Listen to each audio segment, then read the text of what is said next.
Carlos Castaneda. Ter de acreditar. Lembra-se da história que você me contou uma vez a respeito de uma amiga sua e os gatos dela? Perguntou, com displicência. Ele olhou para o céu e encostou-se no banco, esticando as pernas. Pôs as mãos atrás da cabeça e contraiu os músculos do corpo todo. Como acontece sempre, seus ossos estalaram alto. Ele se referia a uma história que eu lhe contara um dia sobre uma amiga minha que encontrou 2 gatinhos quase mortos dentro de uma secadeira, numa lavanderia automática. Ela os reanimou, e, com muitos cuidados e ótima alimentação, criou-os até eles virarem 2 gatos gigantescos, um preto e um avermelhado. 2 anos depois ela vendeu a casa. Como não podia levar os gatos e não conseguisse encontrar outro lar para eles, nas circunstâncias só o que podia fazer era levá-los para uma clínica veterinária e sacrificá-los. Ajudei a levá-los. Os gatos nunca tinham entrado num carro, procurou acalmá-los, mas eles a arranharam e morderam, especialmente o avermelhado, que ela chamava de Max. Quando afinal chegamos à clínica, ela levou primeiro o gato preto, pegando no colo, e sem dizer uma palavra, ela saltou do carro. O gato brincou com ela, dando-lhe patadas delicadas enquanto ela abria a porta de vidro para entrar na clínica. Olhei para Max, ele estava sentado no banco de trás. O movimento de minha cabeça deve tê-lo assustado, pois ele pulou para debaixo do assento do motorista. Fiz o assento deslizar para trás. Não queria pôr a mão embaixo, de medo que o gato me mordesse ou arranhasse minha mão. O gato estava deitado dentro de uma depressão no fundo do carro. Parecia muito agitado, sua respiração, ofegante. Ele olhou para mim, nossos olhos se encontraram e fui dominado por uma sensação de opressão. Alguma coisa se apoderou de meu corpo, uma forma de apreensão, desespero, ou talvez constrangimento por tomar parte no que estava ocorrendo. Sentia uma necessidade de explicar a Max que a decisão fora de minha amiga, e que eu só a estava ajudando. O gato ficou me olhando como se entendesse minhas palavras. Olhei para ver se ela já vinha de volta. Eu a via através da porta de vidro. Ela estava falando com a recepcionista. Meu corpo teve um choque estranho e automaticamente abri a porta do carro. Corra, Max, corra, disse eu ao gato.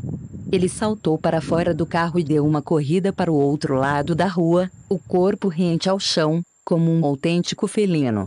Aquele lado da rua estava vazio, não havia carros parados e eu via Max correndo, junto à sarjeta.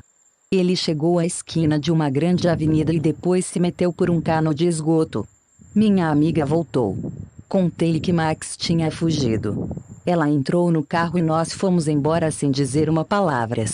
Nos meses que se seguiram, o incidente passou a ser um símbolo para mim. Imaginei, ou talvez tivesse visto, um brilho estranho nos olhos de Max quando olhou para mim antes de saltar do carro. E acreditei que por um momento aquele bichinho de estimação, castrado e obeso e inútil, tornou-se um gato. Eu disse a Dom Juan que estava convencido de que, quando Max correu para o outro lado da rua e mergulhou no esgoto, o seu espírito de gato estava impecável, e que talvez em nenhum outro momento de sua vida seu gatismo fora tão evidente. A impressão que o incidente deixou em mim foi inesquecível. Contei a história a todos os meus amigos. Depois de contá-la e recontá-la, minha identificação com o gato tornou-se muito agradável. Achei que eu era como Max, mimado demais, domesticado em muitos sentidos, e no entanto não podia deixar de pensar que havia sempre a possibilidade de um momento em que o espírito do homem poderia apossar-se de todo o meu ser, assim como o espírito de gatismo se apossou do corpo flácido e inútil de Max. Dom Juan gostara da história e tecera alguns comentários sobre ela. Dissera que não era assim tão difícil deixar que o espírito do homem fluísse e se apossasse, mas que mantê-lo era coisa que somente um guerreiro poderia fazer. Que aqui tem a história dos gatos, perguntei. Você me disse que acreditava que se está arriscando, como Max, disse ele. Acredito nisso, sim. Que estive tentando dizer-lhe é que, como guerreiro, você não pode simplesmente acreditar nisso e deixar a coisa correr. Com Max, ter de acreditar significa que você aceita o fato de que a fuga dele pode ter sido uma explosão inútil. Ele pode ter saltado para o esgoto e morrido instantaneamente. Pode ter se afogado ou morrido de fome, ou pode ter sido devorado pelos ratos. Um guerreiro considera todas essas possibilidades e depois resolve acreditar de acordo com suas predileções íntimas. Como guerreiro, você tende a acreditar que Max conseguiu salvar-se, que ele não apenas fugiu, mas que manteve seu poder. Você tende a acreditar nisso. Digamos que sem essa crença você nada tem. A distinção tornou-se muito clara. Achei que eu realmente tinha preferido acreditar que Max sobrevivera, sabendo que ele estava levando a desvantagem de uma vida inteira de mimos e bons tratos. Acreditar é fácil, continuou Dom Juan.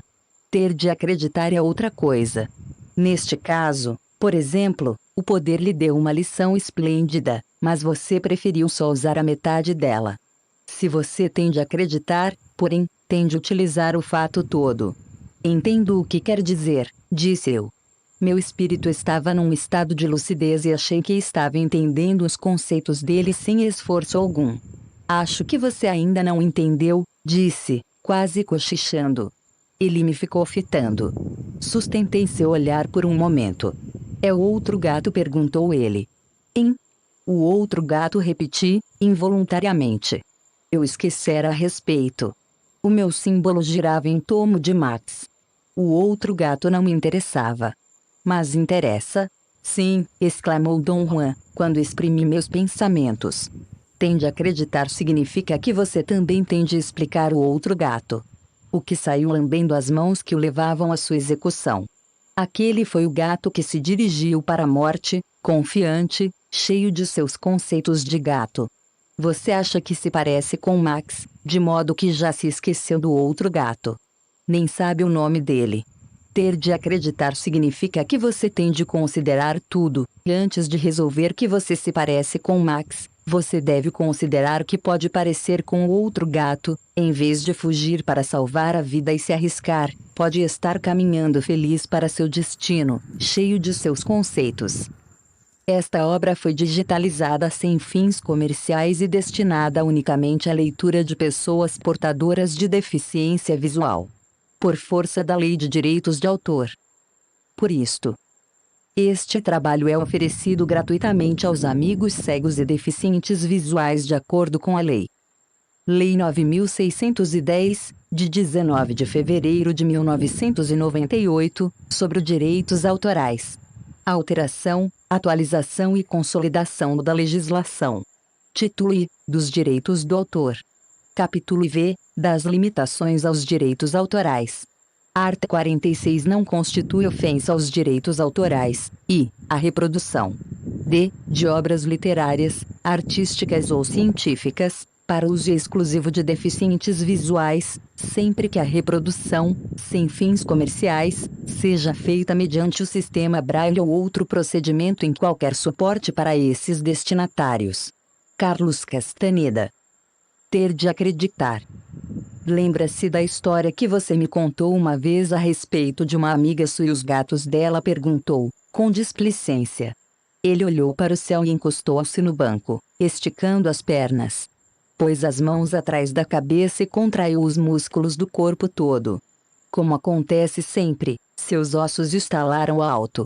Ele se referia a uma história que eu lhe contara um dia sobre uma amiga minha que encontrou dois gatinhos quase mortos dentro de uma secadeira, numa lavanderia automática. Ela os reanimou, e, com muitos cuidados e ótima alimentação, criou-os até eles virarem dois gatos gigantescos, um preto e um avermelhado. 2 anos depois ela vendeu a casa. Como não podia levar os gatos e não conseguisse encontrar outro lar para eles, nas circunstâncias só o que podia fazer era levá-los para uma clínica veterinária e sacrificá-los. Ajudei a levá-los. Os gatos nunca tinham entrado num carro, procurou acalmá-los, mas eles a arranharam e morderam, especialmente o avermelhado, que ela chamava de Max. Quando afinal chegamos à clínica, ela levou primeiro o gato preto, pegando no colo, e sem dizer uma palavra, ela saltou do carro. O gato brincou com ela, dando-lhe patadas delicadas enquanto ela abria a porta de vidro para entrar na clínica. Olhei para Max, ele estava sentado no banco de trás. O movimento de minha cabeça deve tê-lo assustado, pois ele pulou para debaixo do assento do motorista. Fiz o assento deslizar para trás. Não queria pôr a mão embaixo, de medo que o gato me mordesse ou arranhasse minha mão. O gato estava deitado dentro de uma depressão no fundo do carro. Parecia muito agitado, sua respiração, ofegante. Ele olhou para mim, nossos olhos se encontraram e fui dominado por uma sensação de opressão.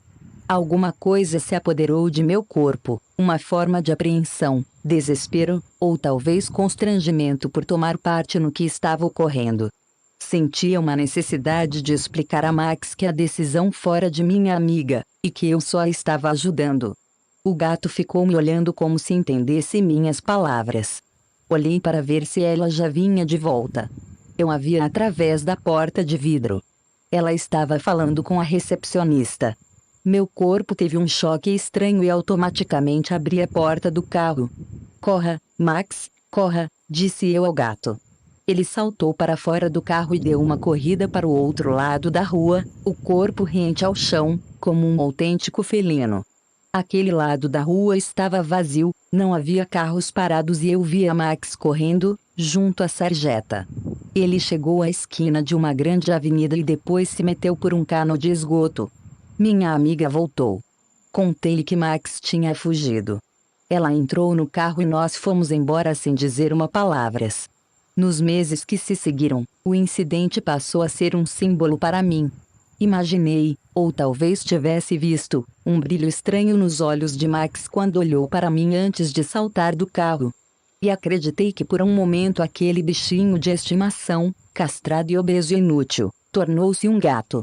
Eu disse a Dom Juan que estava convencido de que, quando Max correu para o outro lado da rua e mergulhou no esgoto, o seu espírito de gato estava impecável, e que talvez em nenhum outro momento de sua vida seu gatismo fora tão evidente.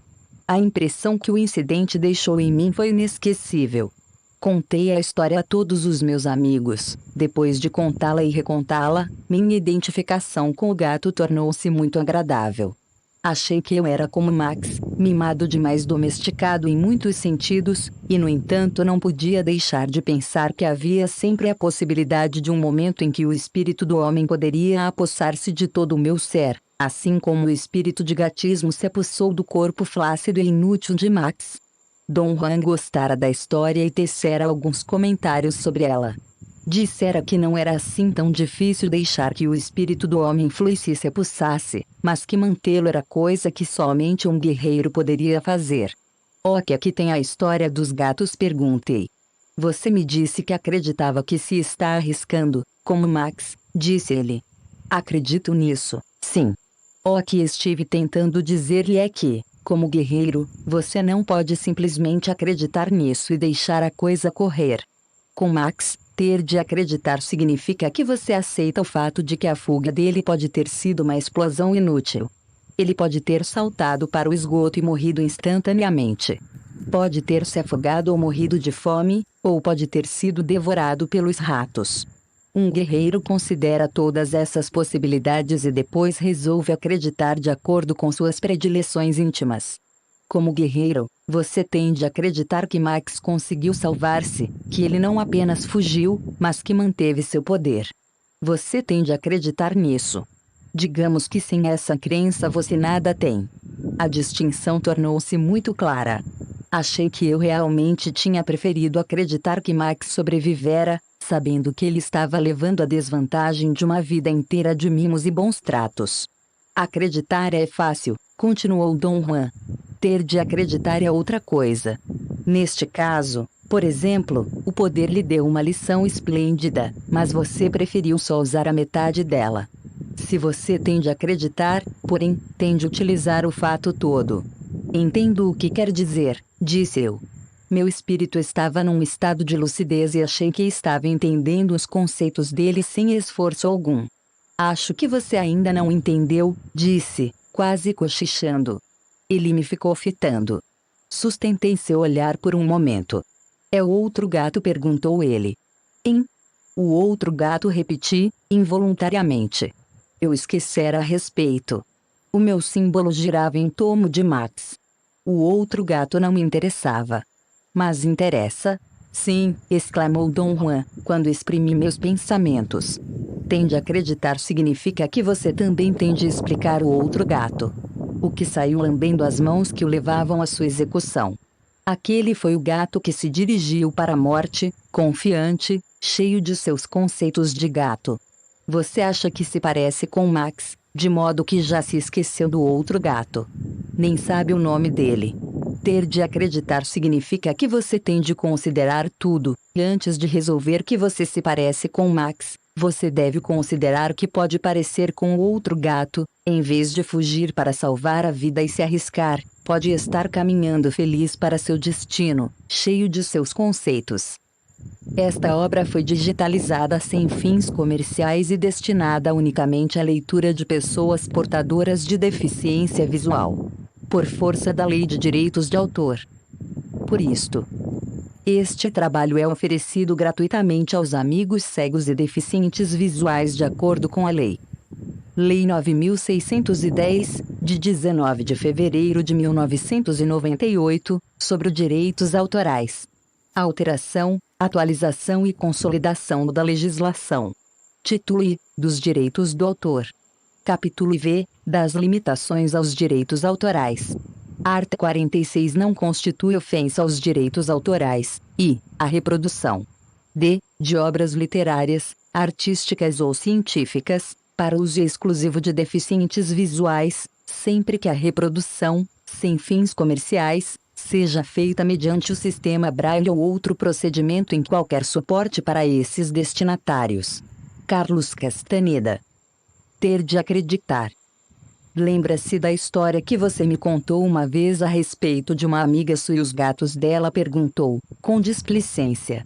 Ele olhou para o céu e encostou-se no banco, esticando as pernas.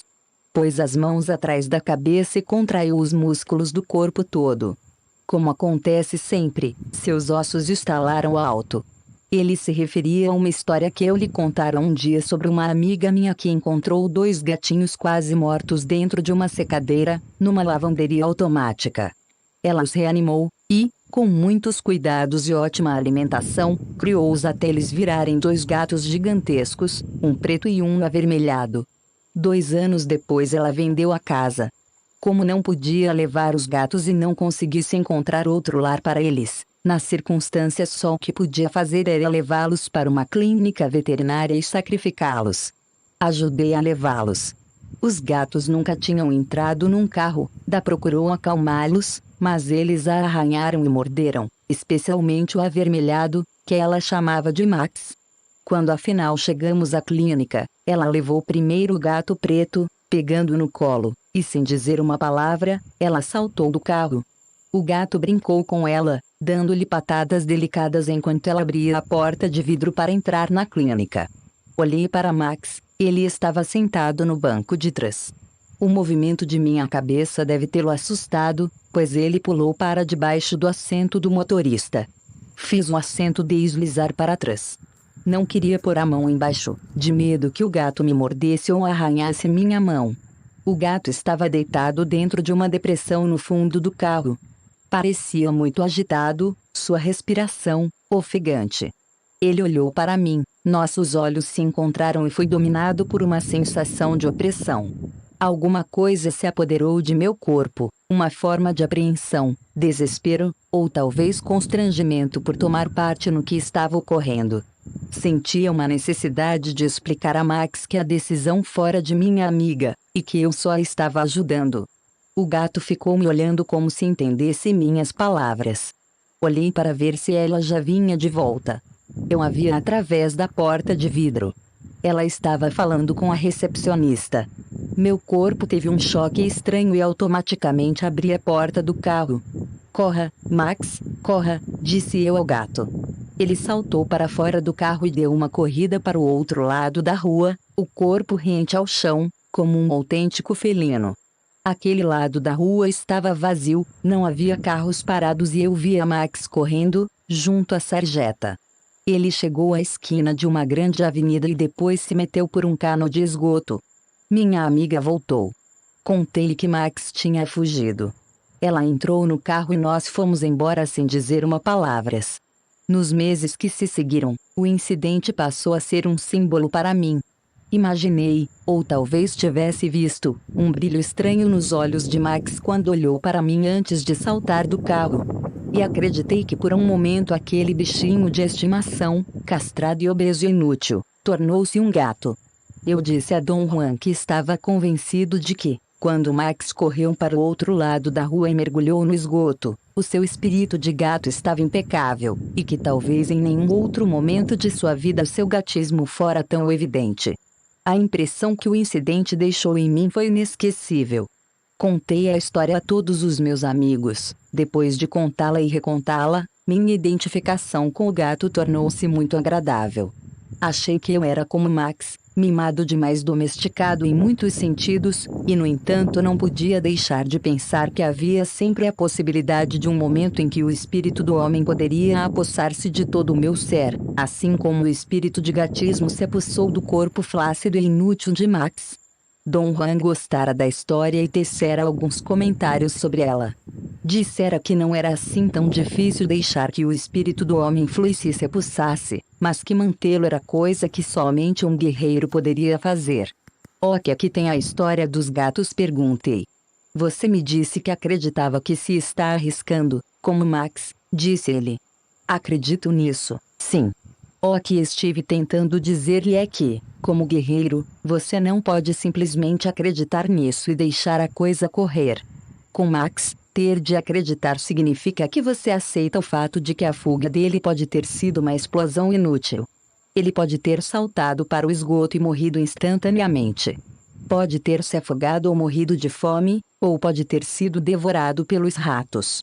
Um guerreiro considera todas essas possibilidades e depois resolve acreditar de acordo com suas predileções íntimas. Como guerreiro, você tende a acreditar que Max conseguiu salvar-se, que ele não apenas fugiu, mas que manteve seu poder. Você tende a acreditar nisso. Digamos que sem essa crença você nada tem.